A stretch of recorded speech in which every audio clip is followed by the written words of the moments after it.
കടുത്ത ചൂടിന് പേരുകേട്ട രാജ്യമാണല്ലോ സൗദി. അങ്ങനെ ഒരു രാജ്യത്ത് അസാധാരണമായ മഞ്ഞു വീഴ്ചയും ശക്തമായ തണുപ്പും റിപ്പോർട്ട് ചെയ്യപ്പെട്ടത് സ്വദേശികളെ പോലും അത്ഭുതപ്പെടുത്തിയിരിക്കുകയാണെന്നാണ് പറയുന്നത്.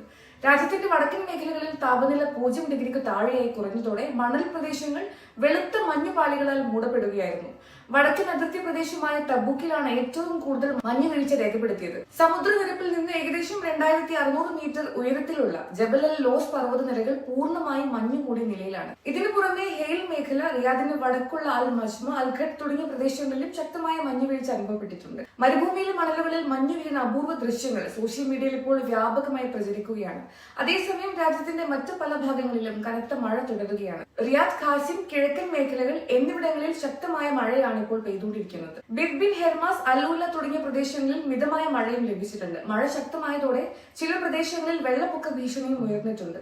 തണുത്ത കാറ്റ് മഴ മേഘങ്ങളുമായി ചേർന്നപ്പോൾ താപനില പെട്ടെന്ന് താഴുകയും മഴ മഞ്ഞായി മാറുകയും ചെയ്തതായാണ് വിശദീകരണം. മുമ്പ് അപൂർവമായി മാത്രം ഉണ്ടായിരുന്ന ഇത്തരം കാലാവസ്ഥാ മാറ്റങ്ങൾ ഇപ്പോൾ ഇടയ്ക്കിടെ സംഭവിക്കുന്നതിന്റെ പിന്നിൽ കാലാവസ്ഥാ വ്യതിയാനം തന്നെയാണെന്നും അധികൃതർ പറയുന്നു.